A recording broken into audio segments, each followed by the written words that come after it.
On a quiet Thursday morning, Nathan Ryan was deeply immersed in refining the data for an important upcoming client pitch. The office was blanketed in a soft calm, the sort that fades into the backdrop and becomes part of the silence itself. That stillness shattered when his phone vibrated on the desk, its sudden buzz slicing through the quiet.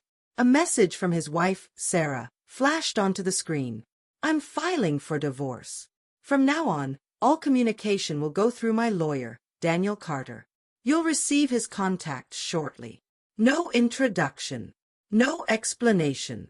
Just a cold, measured message that ended 14 years of marriage with surgical precision." Nathan stared at the text. There were no tears, not yet. What hit him first was the clinical tone, like a business transaction rather than a goodbye. She had already hired a lawyer. Already cut him out of the conversation. He replied with a single word, "Understood." Less than an hour later, he started to dismantle the life they had built together. Sarah was authorized on 4 of his credit cards, all removed without delay. The monthly deposit he'd been sending to her personal account was stopped immediately. He logged into their shared streaming platforms and updated every password. She wouldn't have access to any of them by nightfall. The SUV she drove was leased under his name and insured through his policy. He didn't touch the insurance yet, but flagged it for his attorney. The gas card she used, also linked to his accounts, was deactivated without ceremony. This wasn't about revenge. It was his response to the boundaries Sarah had set. She wanted formal proceedings. Nathan would meet her on that ground. No emotion, no assumptions, no more shared trust. Just legal procedure. Within 45 minutes, Daniel Carter's information arrived. Nathan forwarded the details to Lauren, a divorce lawyer known for her fierce intellect and uncompromising strategy. She charged a premium, but her results spoke for themselves. He sent her Sarah's message and secured an immediate consultation. That evening, Nathan returned to their house and noticed the change immediately. Sarah's clothes were mostly gone. She had left, and in her own way, so would he. 3 days passed. It was a slow Sunday afternoon when Nathan's phone rang. He let it buzz 3 times before answering. "Mr. Ryan, this is Daniel Carter, representing Sarah Ryan," came the voice, curt and professional. Carter claimed Sarah had been financially stranded. Her cards were getting declined. She couldn't buy basic necessities, food, gas. He accused Nathan of financially choking her out and warned that such behavior could look punitive in court. Nathan kept his voice calm. He reminded Carter that Sarah had insisted all contact go through attorneys.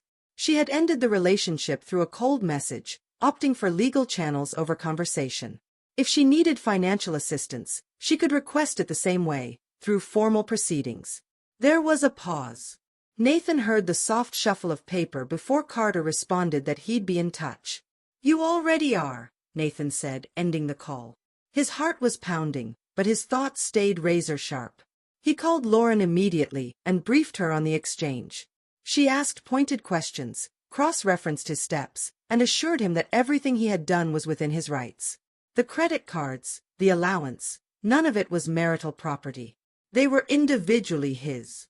If Carter wanted support, he'd have to file a motion, and any response would be based on real need, not Sarah's previous standard of living.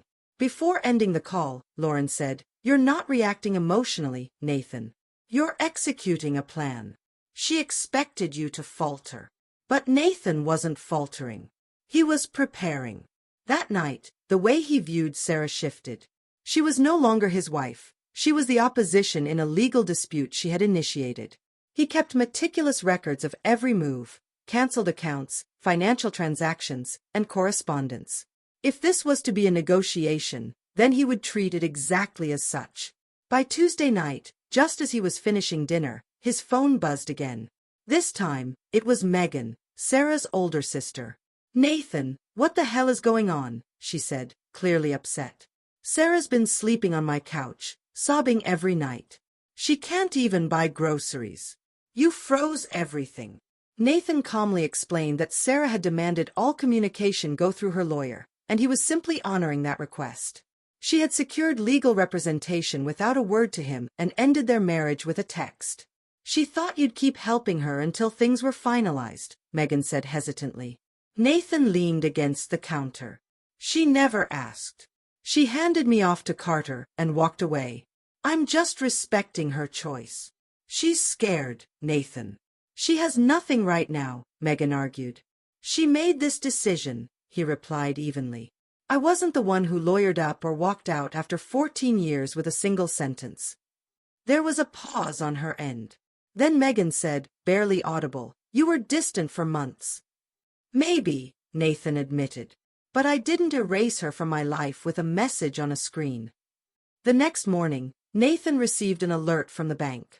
Someone had attempted a withdrawal from an old joint account, one they hadn't touched in years. It held just $450.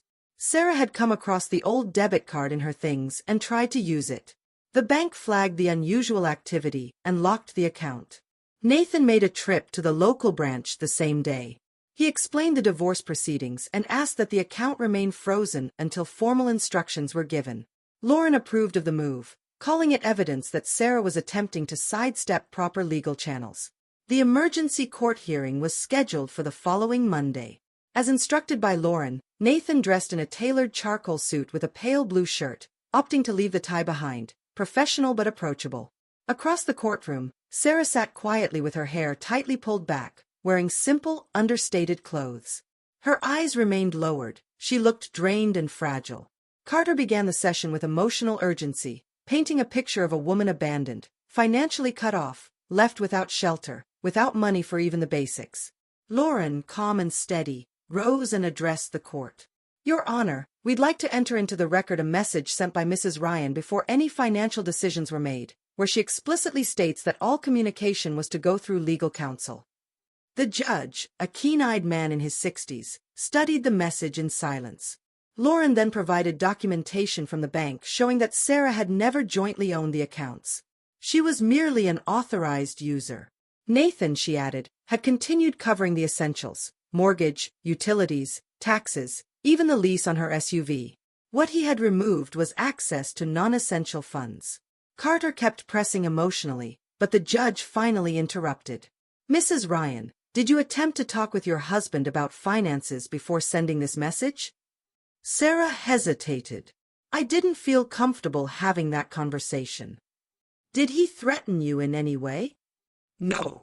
Did he ask for a discussion? I never gave him the chance. The judge issued his decision quickly. Nathan was to continue covering only basic support, not luxuries, and not Sarah's legal expenses. Nathan exhaled quietly, a subtle wave of relief washing over him. But peace was short-lived. Human Resources called him into a meeting with his manager and a compliance officer. An anonymous complaint alleged that Nathan had used company time and equipment for personal legal matters, and claimed his behavior had been erratic at work. The timing was too pointed to be coincidence. Nathan calmly explained that he had only used personal devices and presented activity logs to prove it. His supervisor, Tom, backed him up immediately. Nathan's always been solid. There's been no change in his behavior. Within a day, the complaint was dismissed. Nathan informed Lauren, who wasn't the least bit surprised. This is classic retaliation, she said. They couldn't directly tie it to Sarah, but the behavior fit the same pattern. The judge could take it into account in future hearings. That night, Sarah broke her own rule. At 10:15 p.m., a message appeared on Nathan's phone. Please don't take the SUV. I received the notice. I need it for work. Can we talk? So she was working now. Nathan took a screenshot, sent it to Lauren, and replied with a single line. Per your instruction, please contact Mr. Carter for all further communication. She never responded. The SUV was still under Nathan's name, lease, insurance, everything. Lauren had already warned Carter. Sarah had 30 days to assume the lease or return the vehicle, or Nathan would cease making payments. She only respects the rules when they benefit her, Lauren noted. Stick to the plan. That's why we're winning. Nathan filed for exclusive residence of the marital home, citing that Sarah had not lived there in several weeks. Meanwhile, the SUV was repossessed 35 days after the formal notice. Sarah never took action. The leasing company retrieved the vehicle from outside Megan's apartment. Megan called soon after, furious. Did you seriously have her car taken away? Who does that to someone they were married to? Nathan remained composed. She didn't own it. I did. She had over a month to act and chose not to. He forwarded the call record to Lauren. During financial disclosures, Lauren uncovered what Sarah had tried to hide, an undeclared savings account, funded by her parents during their marriage. It wasn't enormous, but it was substantial and undisclosed. Carter claimed the money was separate property. Lauren countered that it had been accumulated while they were married, supplemented indirectly by their shared income, and deliberately omitted from disclosure. The revelation strengthened Nathan's position. The court granted him temporary exclusive rights to the house. He promptly began preparing the property for sale, ordering appraisals, coordinating inspections. Sarah resisted the sale, but her influence was slipping. The judge noted the hidden account and brought up the HR complaint. Lauren presented both as signs of bad faith. The trial never happened. 10 days before the scheduled date, Carter signaled surrender. The judge had grown visibly impatient with Sarah's incomplete disclosures and last-minute filings. "Your client lacks transparency, Mr. Carter," he'd said. Sarah agreed to settle.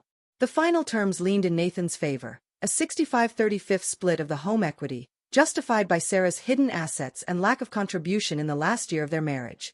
She would receive capped spousal support for 15 months, with no back pay. Her parental fund was acknowledged as separate, but was now formally recorded to prevent future claims. The SUV remained Nathan's property. Sarah relocated to a small apartment on the western edge of the city. She began freelancing in web design, but seemed to struggle financially. Her once loud social circle began to drift away.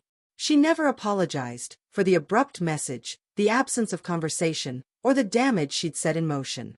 Nathan sold the house, invested the profits, and closed that chapter for good. He returned to the gym, rekindled friendships, and, perhaps most importantly, began sleeping peacefully again. What once felt like survival had become routine. Not luxury, but stability. And it was enough. Weeks later, at a bookstore, he ran into Megan. She looked surprised, hesitant, then approached him. "She still talks about you," she said. "She says she regrets how she handled things, the timing, the delivery, the lawyer. Not the divorce, but everything around it." Nathan asked, "Does she regret leaving?" Megan paused. "I don't know." Nathan nodded slowly. A year earlier, he'd seen the change in Sarah, the coldness, the frustration when he worked long hours. He hadn't cheated or abandoned her.